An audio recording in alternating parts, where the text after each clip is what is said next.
of Aging Life Care. My name is Chris Cicio. I am the Director of Continuing Education at Penn State Abington.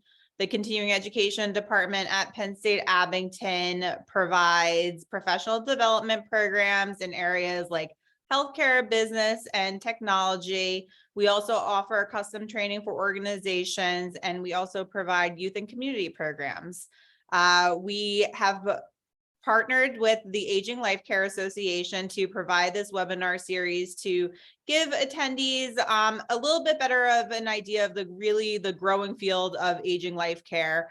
I'm joined by my colleagues, Jennifer Crowley, who owns Eagle View West, a care management consulting company serving Northwest Montana. Jennifer also has co-founded the Life Care Management Institute. We are also joined by Shauna Huber. She is the owner of Ripple Life Care Planning, a private care management practice, and owner of MyJuna Software. Shauna also co-founded the Life Care Management Institute along with Jennifer. And Nancy Avita Beal is the owner of Urban Elder Care, LLC, and a founding partner of Home Care Match, LLC. And this evening, we're going to be going a little bit more in depth about aging life care and how you can really get started in the career. And I will turn it over now to Jennifer. You are welcome to ask questions either in the chat or the Q&A during tonight's session. We'll be monitoring those and answering all the questions that you may have. So please feel free to drop those in the chat at any time. Oh, thank you, Christine. So I'm going to hand the mic off to Nancy to get started on part 3 of our series. And so I know we're in the second part of a 2-part session, but we're going to do part 3, which is all about opportunity. We're going to start with that. And then part 4, which will be the final session, will be on getting started. And that's where I'll come in. So I'm going to go ahead and hand the mic off to Nancy. Okay, thank you, Jennifer. So nice to be here for round 2. So Christine, I think we're ready to share the screen. And I'm pulling it up now. Okay. We see it. Good, terrific. Okay, here we are. We're going to talk about demand and opportunities. I'll go over some basic statistics in a moment, but it's kind of interesting to think about the notion of demand versus need. And I just want to talk about that a bit. I think the services of an aging life care professional and an aging life care manager are something that many of us need. In fact, it would be great if everyone could have an aging life care manager, especially to navigate the medical system, the healthcare system, family issues, etc. So there is an enormous need. There is a demand, but I think it's important to note that as this is currently a private pay, fee-for-service, mostly profession, that not everyone can afford the service, or not everyone may be able to afford the full service. And I'm sure Jennifer will go into this later in starting a business and talking to your clients.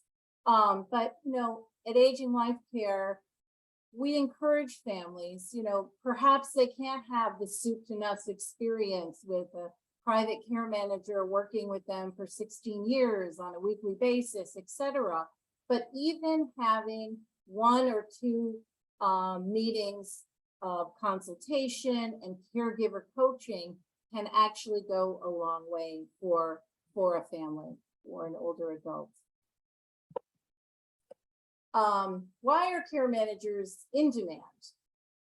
I don't know, many of you on this call maybe have loved ones at home who are older. You may be taking care of young children and your parents. The demographics are changing. Obviously, we know this. We've heard phrases like the silver tsunami. And I've heard that for years. So I've been doing this for 20 years.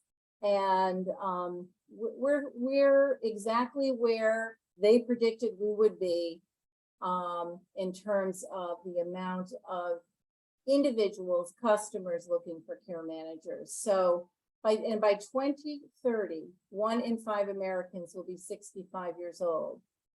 It's kind of incredible when you think of, look around, 5 friends, etc.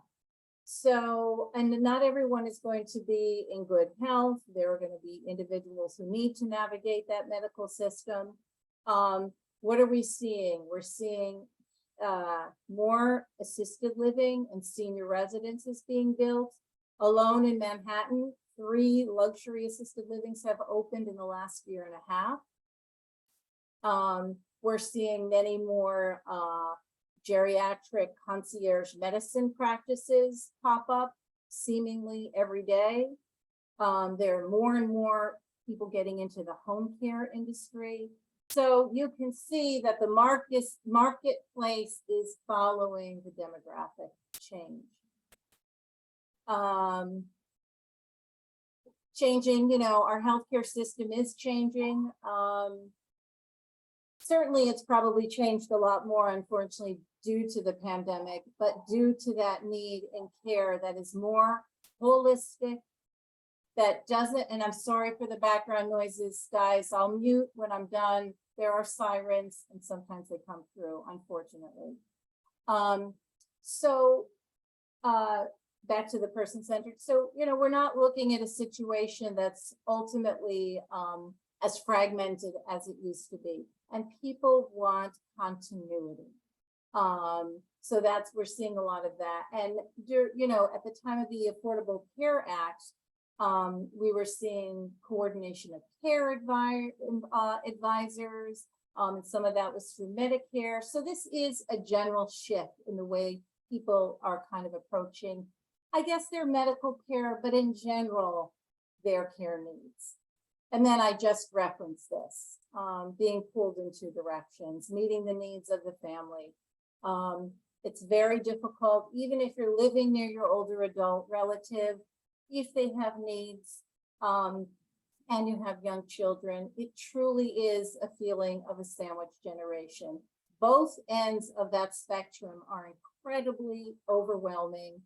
And a lot of parents do need to offload some of the day-to-day care coordination, support of the aides, support of an older adult to a care manager, in order to be present for children. I mean, again, I can come up with many examples. We can talk about women in the workforce, although for us in this day and age, that's somewhat of a foregone conclusion, yet who's responsible for taking care of older adults, older adult family members? Usually still women. And we saw that also during COVID. Okay, so I'm going to review many of the opportunities that are available now for aging life care professionals. Last week, I kind of gave you the history of the profession starting in 1983. At that point, there was generally a group of social workers and nurses who had moved out of a home care or hospital system into private practice. And they were in solo practice. They basically took, let's say, a psychotherapy model and moved it into care management, and were solo practitioners. So there was a lot of that. And sometime around that time, people branched out into group practices. So you have right now the ability to start your own practice. Jennifer's going to go into some of that during her discussion. And also probably a little bit about what's necessary to go into practice for yourself. Then we saw that there's a lot of group practices now sprouting up. And this is, again, anecdotal. in the last 10 years, I've witnessed solo practices in Manhattan that were in New York City, where there's a fairly good population of seniors who can pay for our services. We still had a lot of solo practitioners. In the past 10 years, there are now many group practices, which means one care manager usually starts as a solo, starts hiring other care managers to work in their practice. And this is primarily due to the amount of demand out there for seniors and a direct link to what's happening with the demographics. So what else are we seeing? What other opportunities are out there for an aging life care professional who has all this amazing knowledge, right? Shauna reviewed the 8 core functions. If you're an aging life care professional, you have a lot of knowledge. You see a lot of aging life care professionals. Certainly if they've started a solo practice, they have entrepreneurial ambitions. And I'm seeing a lot of folks getting into the software business, developing their own software, which I believe Shauna has done. Individuals starting side home care related businesses, other areas of technology. Again, within the last 10 or so years, we've seen a growth in certainly the type of technology that's being used in the home for seniors, such as sensors, such as activity of daily living tracking pads, tablets, and care plans. And there's a lot of other things out there, but who do they call in order to make sure that they're developing the technology in the right way? Typically, they call upon aging life care professionals to make sure that they're thinking as an older adult might think, or they're kind of on the right track in terms of what is necessary. And I have been actually asked to consult on several technology products. I'm seeing this a lot too with the aging life care professionals being hired by home care agencies. So there is certainly work in the area of home care, Medicare home care, etc. But there's also work for aging life care professionals in the private licensed agency marketplace, which is essentially blanketing the nation at this point. And again, why is the aging life care professional desirable in a role of, say, client relations or customer service manager? Because they have the knowledge. Again, going back to the 8 core functions, they work well with the customer who may be, you know, an older, an adult daughter or another family member. Of course, state and local government positions, you know, and I'm going to say, I think this goes for anyone who's working, who has a social work background or a nursing background. You don't necessarily have to be an aging life care professional to work in these state and local government jobs and the area agencies on aging, but to come to it with the knowledge, again, that we have as those who have worked in the field, you know, adds another level of skill, you know, to your resume, etc. But also, you know, gives the, I think gives that, not say if it's like a nonprofit funded organization, again, another level of expertise. We have a number of nonprofits here that have received a good deal of funding at the actually federal and state level to run programs that include caregiver coaching, caregiver coaching, and aging life care management, but kind of light. So they offer assessment, they offer some ongoing care management and coaching. But again, all of the skills kind of add to those positions. We see a ton of care managers getting into guardianship, either acting as the guardian. This would be a court-appointed guardian, or guardians or conservators. I don't know if everyone on the call on the presentation knows what that is, so I'll give you a brief description.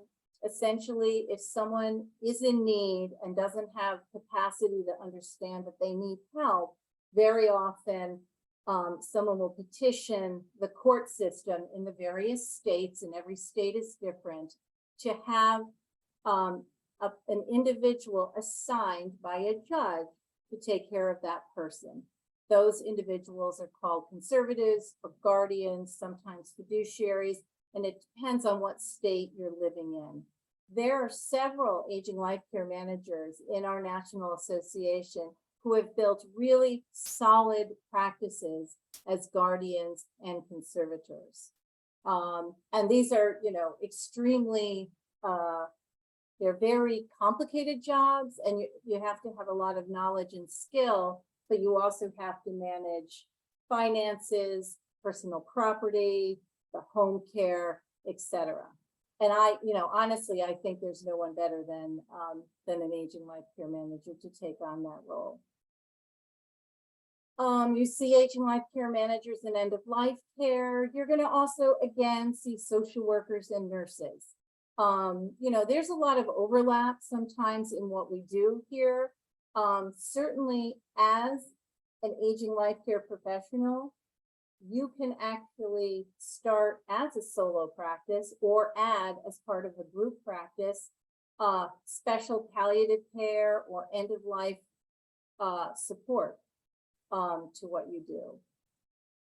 Again, 20 years ago, there was one book on geriatric care management. Now there are two. There might be more, but Shauna, I think, and Jennifer have contributed to that area as well. And I'm seeing more care managers publishing on end of life care, what to expect, working in the field as a care manager. In fact, I might be able to get you a list of what's out there. So we're now seeing more of that. I talked about technology earlier, but care managers are also getting involved in developing apps and working in AI. When I was consulting, about 5 years ago, pre-pandemic, I was working with a woman who was developing an assessment tool for AI to make algorithmic recommendations in a general sense for families who may not be able to afford kind of the high touch ongoing geriatric care management. And again, it's all based on our knowledge. Why did she come to me? She didn't come to me because I was simply a good social worker. She came to me because I have an extremely broad knowledge base. Expert witness. Again, typically aging life care professionals are called to be an expert witness during a court proceeding in the case that someone might be assigned a guardian or a conservator. We're often asked to provide a full assessment. Again, I know Shauna talked about assessment, but when you're acting as an expert witness, this is where, as an aging life care professional, you're using all your skills. You're using all the assessment skills. You're looking at the family. Some of the expert witness reports that I have seen, have been 10 pages about that individual. We also, as aging life care professionals, can simply act as a witness in terms of what that patient might need, the ongoing care, and ADL support. We're seeing a lot of branching out these days. Aging life care professionals are developing creative engagement programming or cognitive stimulation programming. This is usually for individuals who need some kind of stimulation. Perhaps they're isolated, perhaps they're cognitively intact, but they really need someone to come in, visit, take them to a museum, engage with games, etc. We also are seeing this in the area of cognitive impairment, early cognitive impairments, moving into end stage, where an individual needs someone to come in and do a good deal of kind of intellectual stimulation. And these are really popping up everywhere. They may include, music and art, scrapbooking. I've seen a lot of things. So, if you're looking to become an aging life care professional and perhaps you don't want to do a clinical practice, you don't want to offer 24/7 care, you don't want to run to the hospital at 2 a.m. if that comes up, you can develop a creative aging program where you're interacting with that person maybe during business hours, or maybe you're assigned to interact with them at a concert or, an evening show. This is another big one, and I would call it a subset. And just to step back, I think as group practices expand and grow, what I've seen and what I think we're going to see more of, and certainly from the entrepreneurs on this call, most people aren't simply still doing one thing like a standard geriatric care management practice or aging life care management practice. They are branching off into other things, creative engagement programs, dementia training, dementia coaching. There's also a big area for training, because we really need to train new care managers.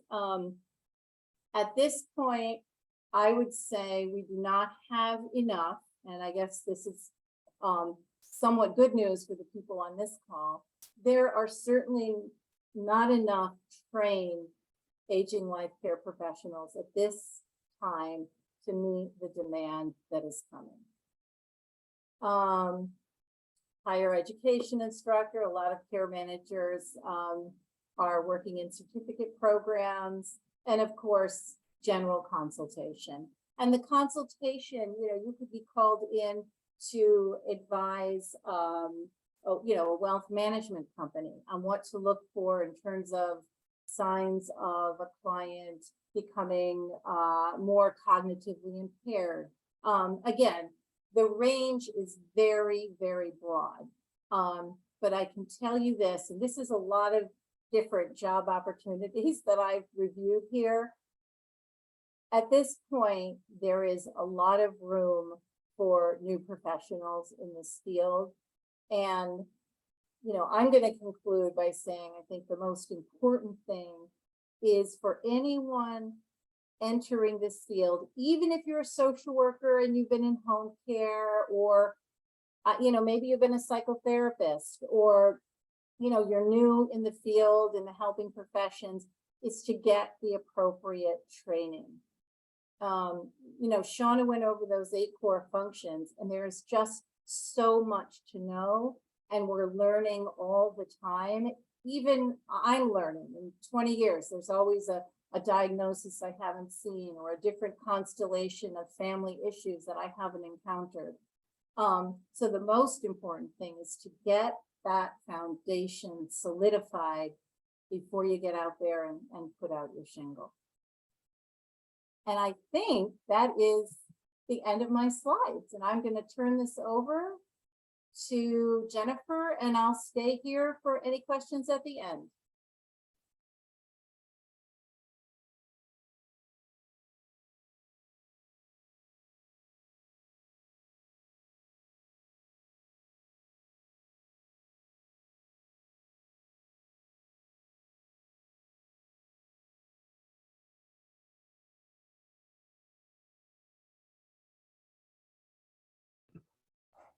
Oh, Jennifer, you're muted.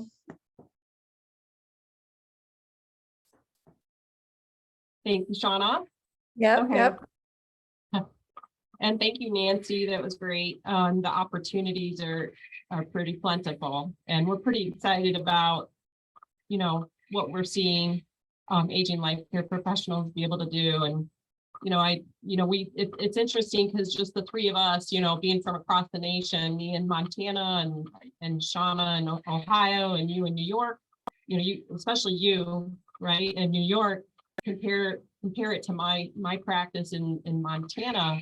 And I started out as a solo practitioner, and I've grown my practice to include several nurses working for me, although they are working as independent contractors, and we can kind of go into that a little bit as my presentation goes on. But it's just interesting for me. I've had to have a model of like diversification from the beginning. And that was mostly a matter of survival while I educated my community about my services. And so we all have different dynamics, and it changes a little bit depending on the geographic location of where the care manager is and what their community needs are. So anyway, so I think what we'll do here is go ahead and get started on the last part of our two-part series, and that's getting started. So it's great. It's been a great two-part series. We talked about, Nancy started out with talking about the background and the history of aging life care and how that came to be, which is really interesting to lay down the foundation of that and to think back about how our colleagues, from the past have really put us where we are today. And so we're really excited to be here to kind of be also laying groundwork, for others to come join us in this growing industry.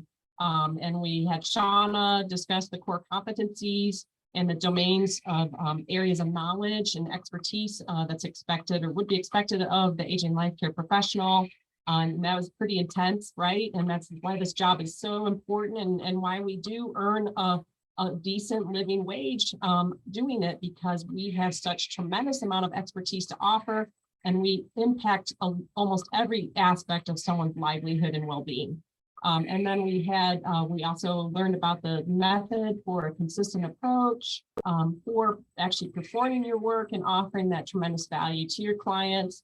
And then, of course, Nancy just finished us off with the latest part of third session of opportunities and the role of the life care manager. And so how exciting is that? So how will we know whether we're actually ready to get started in care management?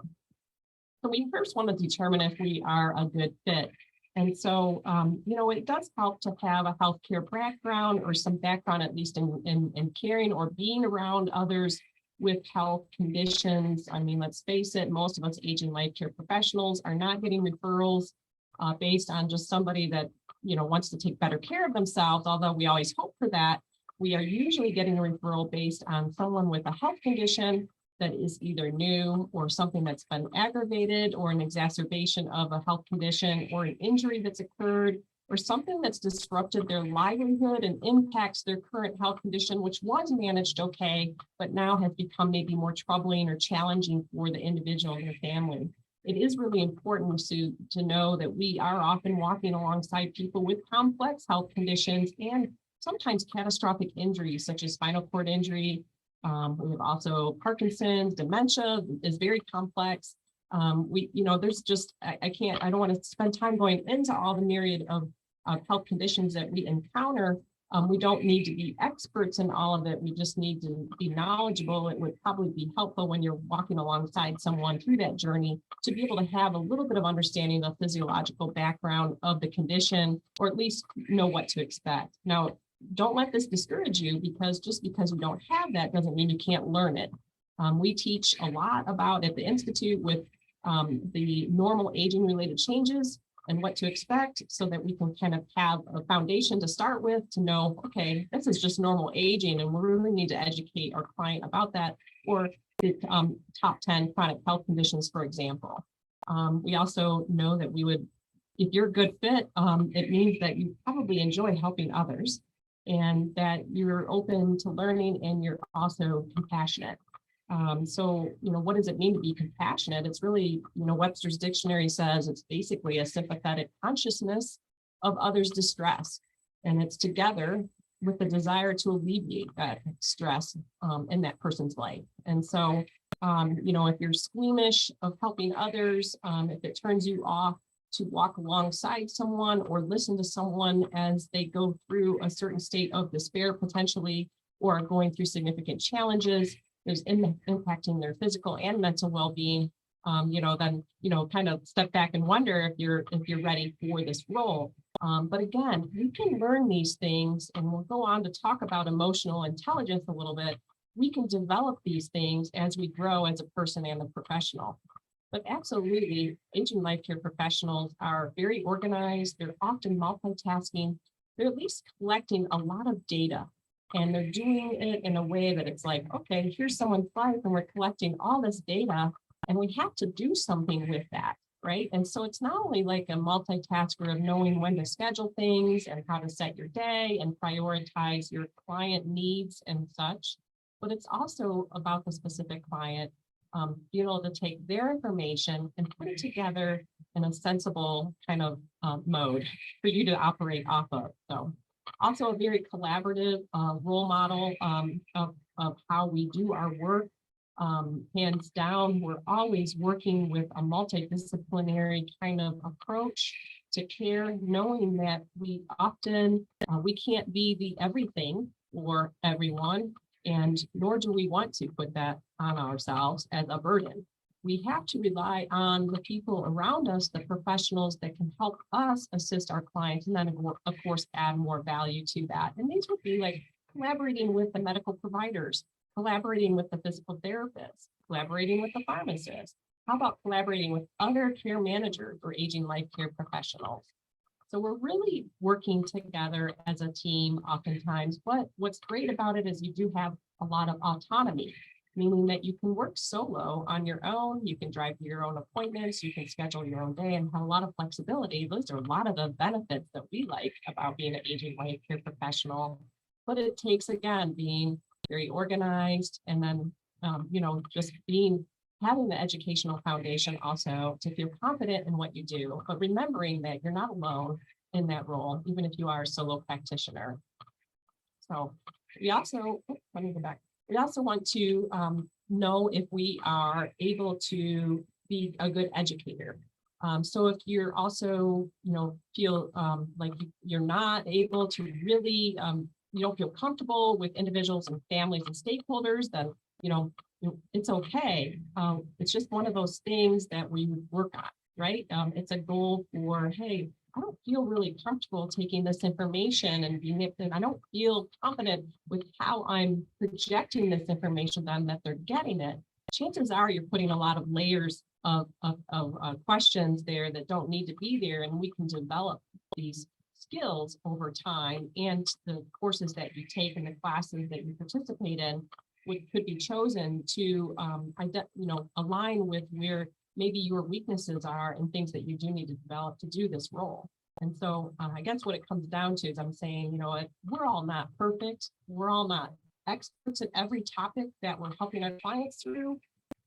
We're always learning, and we're always collaborating. So the most important thing is that we do really enjoy helping others. And the perks of this job is tremendous, because when you start helping individuals, again, who are trying to have a more person-centered approach to their care and be more engaged with their healthcare decisions, and then we see the outcomes through like the improvement of their well-being and their satisfaction and peace of mind, it really takes everything else away, the hard work and some of the frustrations that we might have with working with a giant healthcare system or healthcare systems in general. So anyway, let's go to the next slide here.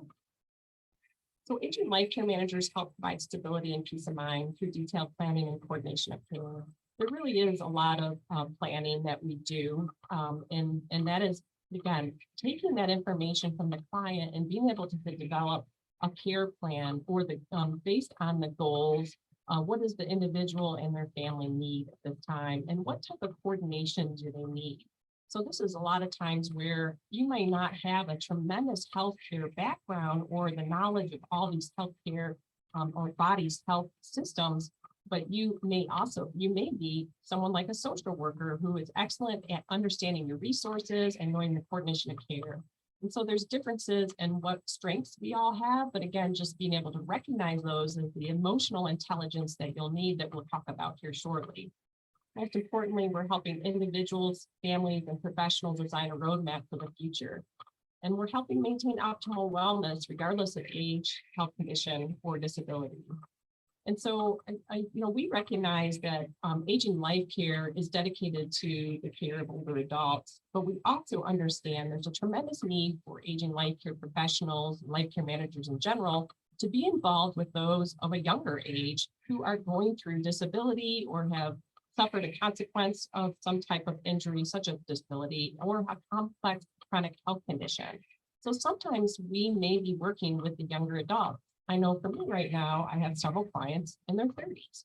And so I just don't want you to limit yourself to saying it's only geriatrics. We know that there is a tremendous amount of need for an expert in the community, such as the aging life care manager, to help everyone, including individuals who are experiencing those health conditions that are more symptomatic and difficult to manage. And then families, of course, too. And then the professionals, those would be, we mentioned stakeholders, the professionals we talk about really are like the provider offices, and stakeholders may be identified as anyone that has an interest in that person's well-being. So when we identify stakeholders, it not only includes those medical providers, but it includes things, entities such as insurers, right?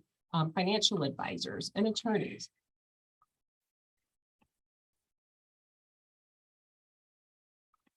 So let's talk a little bit about professional development. So right now you're saying, how do I get into this? I really think I want to do this. So we decided that we are a good fit. Maybe I don't hit all of those characteristics, but I know I can work on them.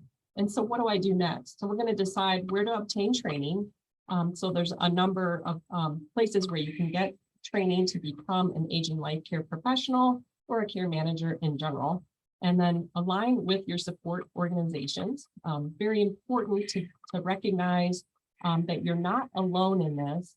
This was very important for me when I was starting my practice in a very an area where no other care manager was, and I had no one to lean on. It was very important for me, and it's important for everyone. I encourage this for everyone, no matter if you have care managers around you all the time, to be connected to those outside of your area. And to make those connections strong. Joining a professional organization such as the Aging Life Care Association has been a tremendous benefit to me. And I know we always encourage individuals to consider joining ALCA if possible. There's other organizations that might align more with your specific area of specialty or license or discipline. And so we, like Shauna and I, for example, we're nurses. So we're not only, part of the Aging Life Care Association, but we're also part of the National Nurses in Business. So we always want to say, don't limit yourself to who you could be connected to, because it's amazing the connections that you can make and how long those connections can continue. And you never know what might happen down the road as far as being able to assist each other in a difficult case or be able to do a special project, such as write your own book. So also attend conferences and find a mentor. Having a mentor or someone you can lean on, a community that you can be a part of, will help you to understand whether you're on the right track and stay abreast of anything new and in development. And then also be amongst your peers who are doing like-minded work.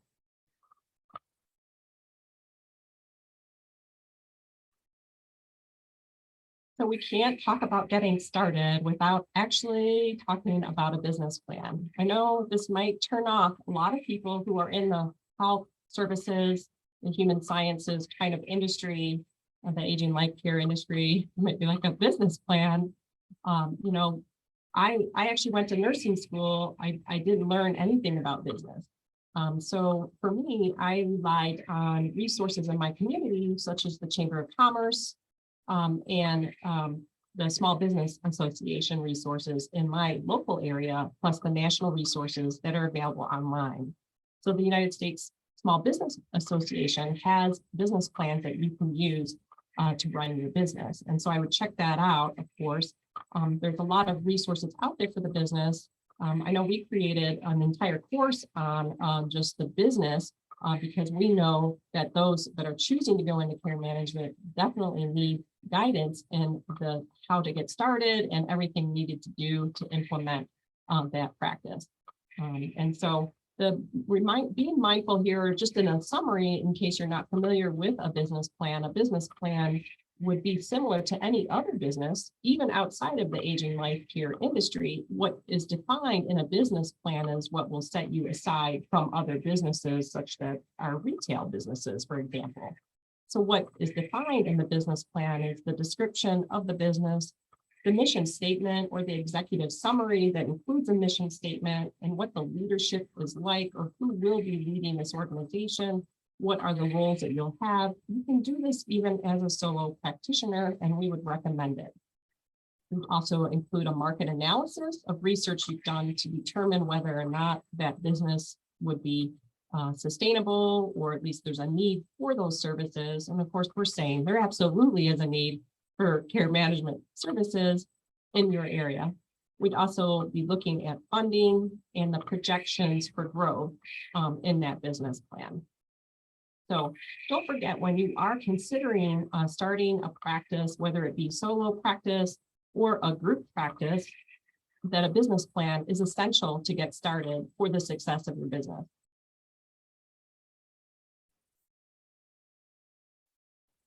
We also very much encourage you to start early and even do this perhaps while you're just starting your business, but especially after you get your business plan going and you're ready to hit the gate and open that gate and get going.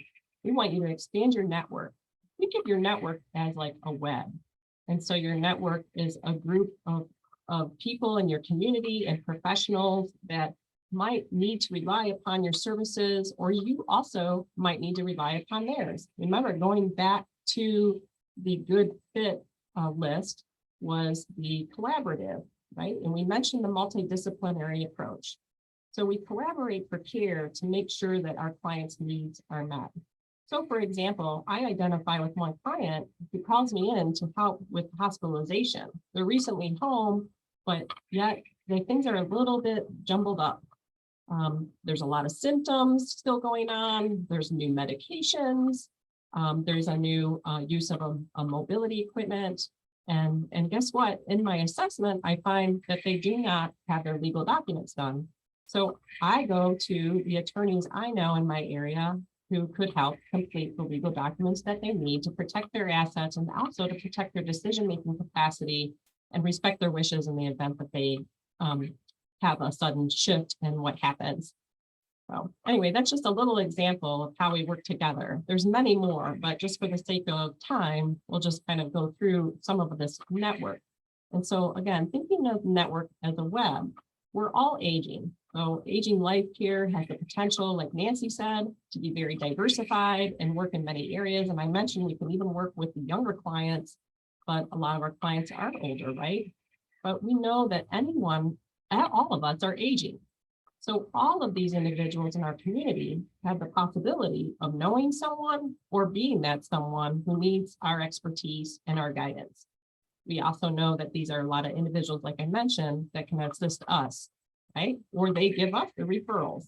So this could be not only a referral network, but a collaborative multidisciplinary network for which we continue to do our great work. And so don't put it past all of the other professionals out there that you might encounter, and you have the moment to tell of your services so that they can understand, because you'll never know when 2 years later you get a phone call from somebody who said they met you 2 years ago and they remembered that you said that you provided these care management services. And so it's just interesting ways that we become connected to those in their greatest time of need. So look for community partners. You can build your network through volunteering for events or being part of work groups or on community planning type groups. It's just endless. Healthcare professionals, every healthcare professional knows somebody that could probably use an aging life care professional to help guide them and kind of straighten out or smooth out the rough edges. Medical providers, every single medical provider office, specialist and primary care offices are essential to know about our services because they are right there where the patient needs them. And so with their biggest need. Discharge planners, this would be discharge planners at rehab hospitals and settings, assisted livings too, nursing homes, and of course the hospital setting. Social services, aging services such as agencies on aging, and then financial advisors and financial planners. Continue to get a lot of referrals from them. I say again, we talked a little bit about that already, but financial advisors, I tell you, they're very trusted with their clients they serve because those clients are already giving them very personal information or what's perceived as very personal and private information that they share with no one else. And so financial advisors are usually getting some information that isn't shared with other people. Even the medical provider may not know what's happening in the home, but the financial advisor that's working with the client with the retirement accounts and such things like that may be very well aware of the issues going on and be the one that makes that call to the care manager. So again, building that network, because we never know the possibility of where that referral is going to come or where we're going to be able to assist those individuals as well with taking care of their clients. So also attorneys and insurance professionals.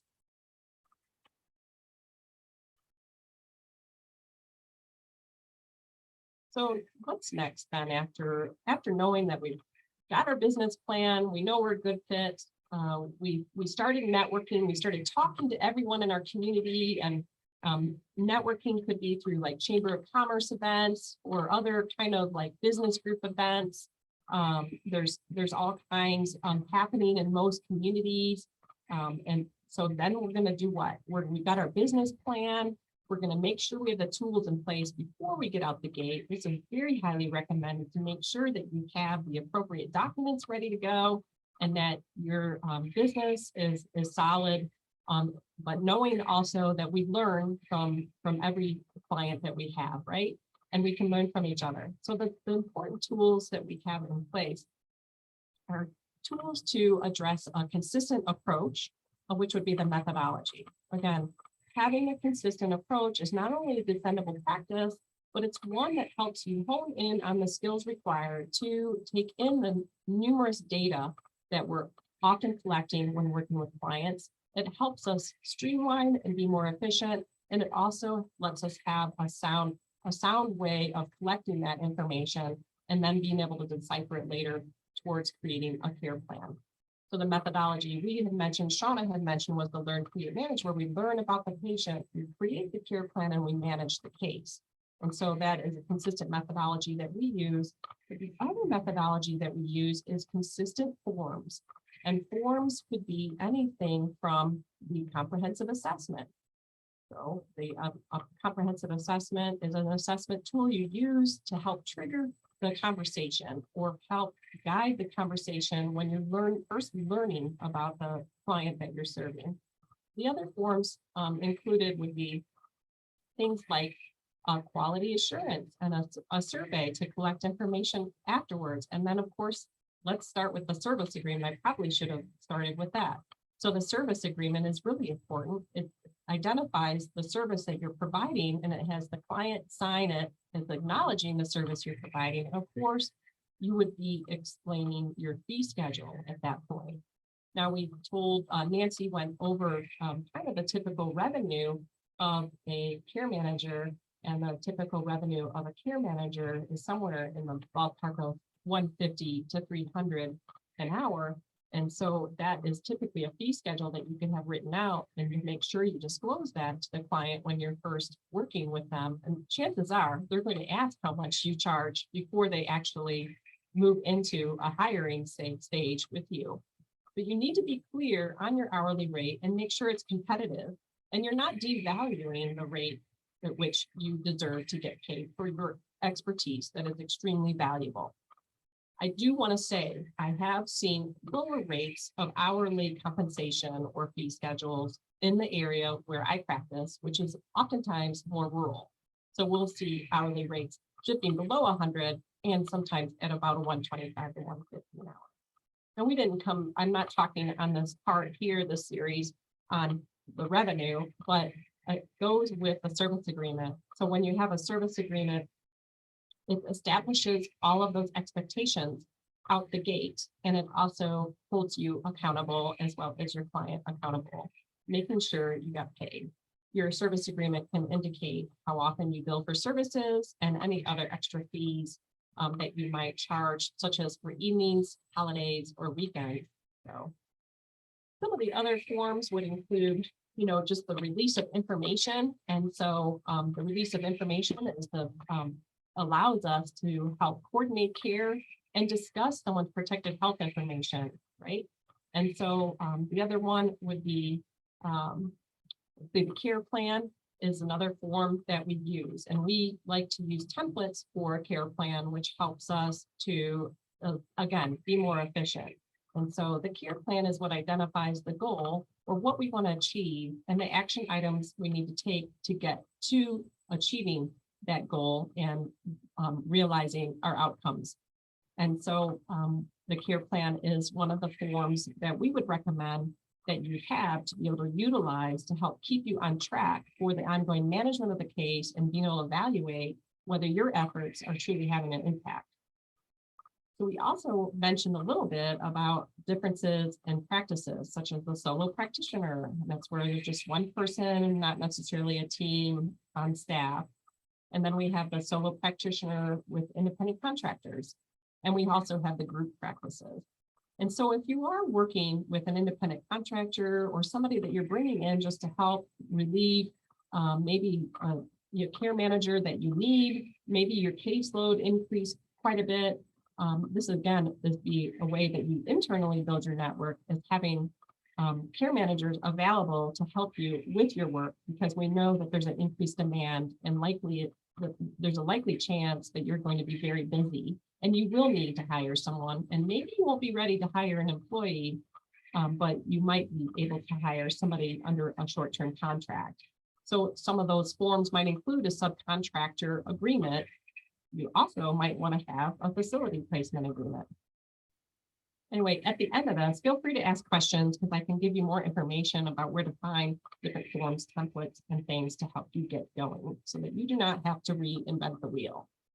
So, the other tools to put in place are resources to do the job. And so when you look behind me at like all these books, those are a lot of the things that I use as resources, but the other resources I use are just other professionals, multidisciplinary professionals that I rely on. Oh, sorry, getting happy with the mouse here in my hand. So the other professionals that I rely upon to kind of bounce ideas off of or bounce situations off of. And again, online resources, again, my community, my professional organization through the Aging Life Care Association, and then my colleagues as well in my network.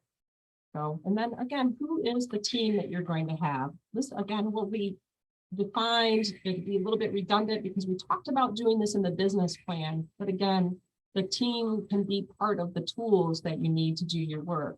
And maybe you're not all aging life care professionals. Perhaps you have an assistant. Perhaps you have a scheduler. And like Nancy mentioned, more and more practices are adopting this enlightenment, thoughtful engagement is a name of one of them from one of our well-known aging life care professionals.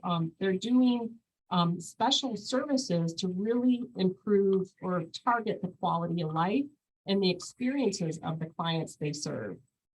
And again, it goes back to compassion and really wanting to help others. Then who's going to be on your team, or who do you need to recognize on your team to help you get the job done? And then customer service and quality assurance. How do we know what we're doing is sound? We know that there's standards of practice and code of ethics that we rely upon at the Aging Life Care Association. And we know that also we have our own methods for understanding whether or not our clients feel like what our service has, the service that we have provided has been adequate and they've been satisfied. And so we want to have a way for collecting that information and also a way for responding to complaints. And so these are things to just think about ahead of time before you kind of get going. Again, it just makes sense to have all of these tools ready And the other thing is, how are you going to collect your data and manage it? And so like I said, the numerous data that we collect is just that. It's a lot of data, and sometimes it's documents and sometimes it's just information that's coming off of our assessment. And so we want to understand that there is technology out there to manage the data that we have. When I first started out, and you know, I'm an older nurse, so I've been a nurse for 28 years, and I learned on pen and paper. And so I've seen a lot of changes in healthcare and how we document things. So, you know, when I started my care management practice, which was quite a while ago, and this was before things became all electronic, I was still doing things on pen and paper and having to keep things, of course, confidential, and, you know, keeping it a lot in my head. And so when you start to get busy in a practice, more and more people will call you because if you're doing good work and you're, you know, and you're showing compassion and you're having good outcomes and people are satisfied, you are going to get more and more referrals. And so having a system in place for managing the data that you collect that is protected health information is really good, and it should be reliable. And so I use a software. As soon as I switched over to software, and I was able to see a huge difference in not only the stress that I had from trying to manage a lot of information in my head and on paper, but just a good system in place to get to operate off of. And so it's good to look at the different care management software that's available to help you manage that. There is a cost to that, usually a monthly cost, but it's worth it if you can allocate that money aside to pay for that software. It'll make a tremendous difference. And many of the platform I use is MyJuna, but there's more. I'm able to communicate with the family. They have to have permissions, of course, to be able to be included with that. So that's again another formality or a tool that I put in place to make sure that I recognize which family members are authorized to get the information, and then I'm able to communicate with them, and it's pretty much on demand, and it's all very transparent. And I tell you, it's very good to have things electronic and also ways to dispose of the information that you have that is protected when you're no longer serving that client. So think about those systems that you must have in place that goes beyond just the paper trail that we talked about, but having a really robust data management system and adopting technology as part of your practice from the get-go. So mostly, we just need to be prepared to learn a lot. And we can say we've been doing this a long time, especially collectively between the three of us, right? So we've been doing this for decades. Most of us, each one of us has at least a decade of experience here. And we can tell you that we never stop learning. We're always adapting, adopting maybe some subtle changes or new strategies or new approaches to things, because that's how things go. We also know that we want to feel confident in how we respond to situations and how to interact with others. And when we're interacting, having that human experience with someone else and interacting with them on something where they're very vulnerable, they're going through a significantly challenging time, they're maybe in a state of despair, we need to be at a comfort zone of our own that lets us lead confidently and lead kind of with authority in a way, because that's oftentimes what our clients need. They need a leader, and they need someone with authority to help guide them through this difficult time. So we're always learning, because we know that we're humans too. We have our own things going on. We have our own emotional days and our days that we feel stellar. And we often have to always adjust to how we're approaching those topics and how we're managing our day-to-day and carrying on with a busy practice.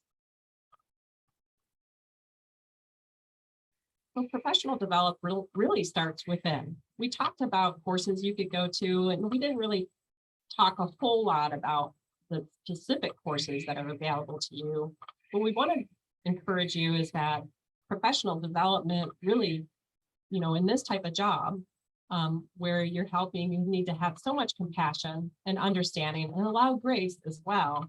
We oftentimes have to make sure we're good with where we are as an individual. So a lot of times this translates to an emotional intelligence that says that you're aware of your own values and beliefs and whether they're in conflict with your client that you're serving.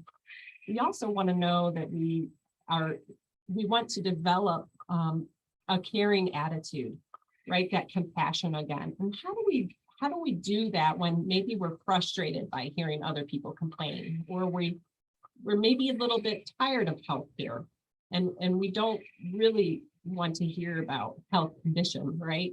We want to be caring though, and understand that this person's journey that they're on is one that could be somewhat traumatic to them and very challenging, but we could be the one, again, the leader that helps lead them to a positive outcome and a peace of mind.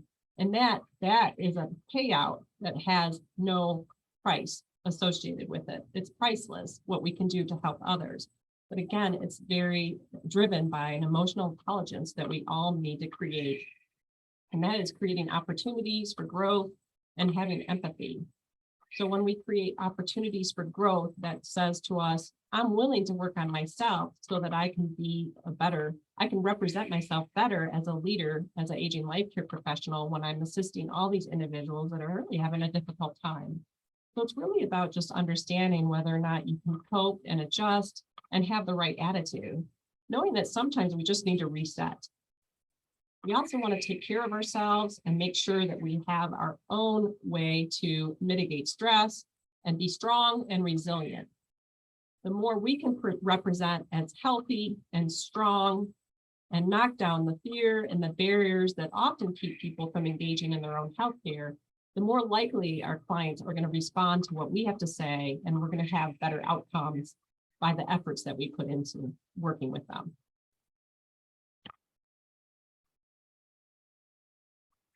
So let's talk a little bit about industry support.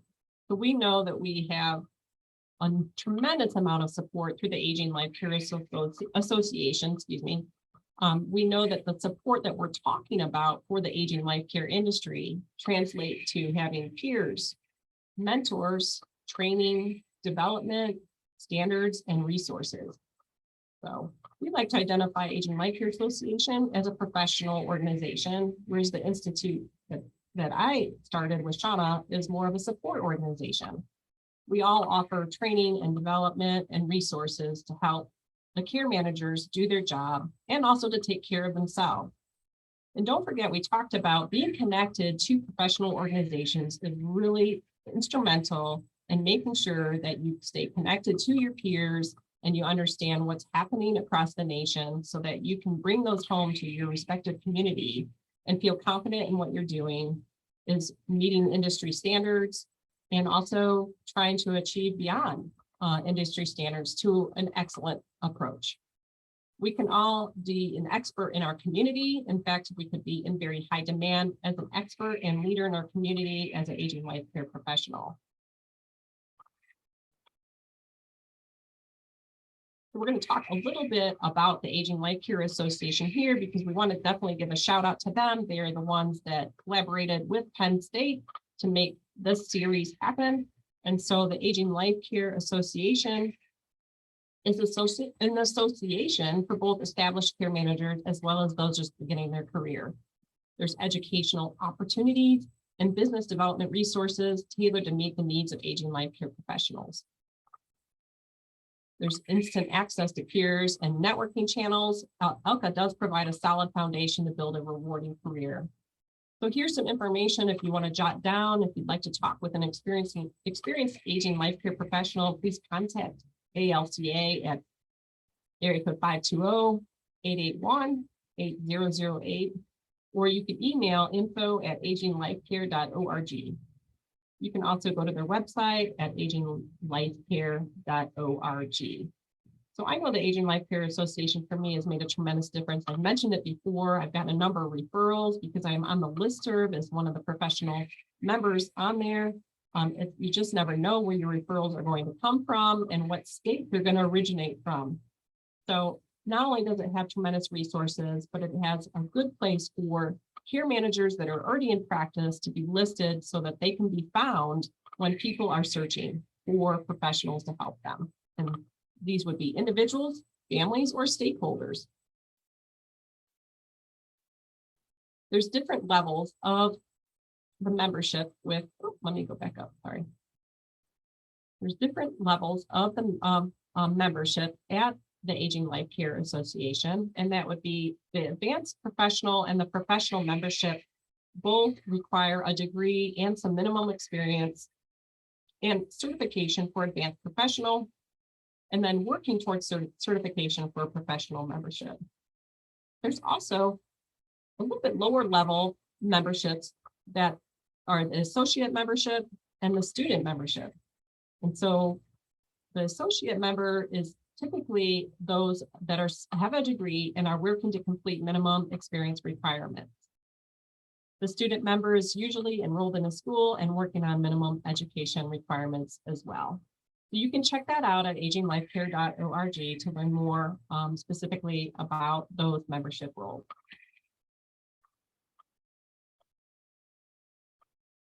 So again, when we look at the benefits of a membership, this presentation through Penn State is mostly geared towards the student or the novice, somebody new at maybe considering joining the Aging Life Care Association.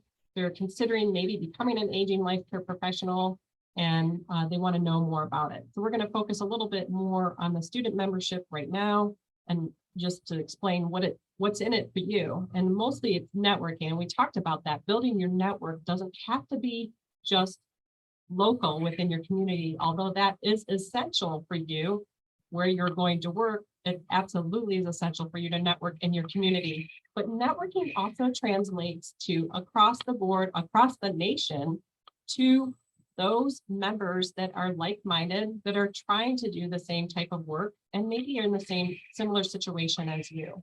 Look, we're all learning together. We've admitted it. We're not experts at everything. We're always learning. We always get new clients that go, this puzzles me a little bit. Or, hey, I got to do my research. I got to look at my book back there and understand this health condition a little bit better. So we're always learning from each other, and networking is really essential, not only from learning from each other, but supporting each other, having some humor when we need to chuckle about the funny things that happen, or chuckle about the bad things that happen. Now the time is the laugh we can laugh about, or, just get through those more difficult times and challenging situations. So there's also a listserv there as well. And like I mentioned before, eventually you could get added to the listserv to be included as a professional that someone can find in your state. We also know there's discounts, chapter membership. Under the Aging Life Care Association, they have many chapters. So even if you can't go to the national annual conference, but we'd still recommend that, you could pick your chapter that is in your region or your state specific area and be part of that smaller group to serve kind of more in your general area, geographic area. There's also publications available for you to look at and have come to you in your inbox, and that's the Journal of Aging Life Care and Inside ALCA Magazine. There's social media networking and other member resources. And there's lots of use of different material to help you market as an Aging Life Care professional. I found that to be very handy. And then also use of the logo that many members decide to add onto their own websites to show that they are a member of this professional organization.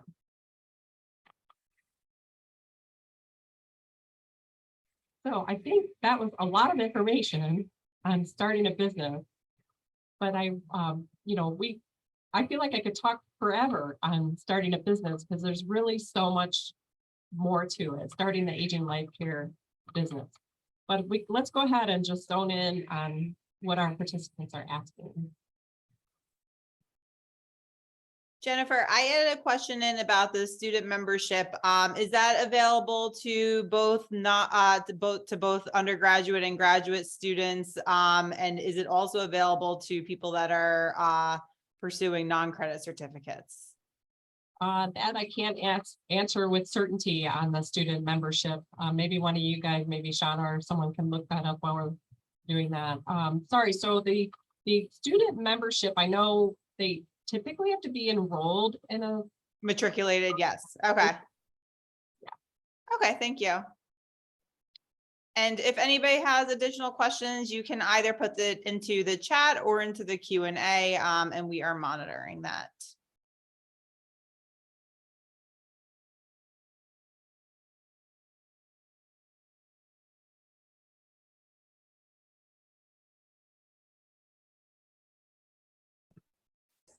This is Shauna. I'm going to put into the chat the direct link to the ALCA about the membership levels and what's involved and what you need for those. I'll put it in the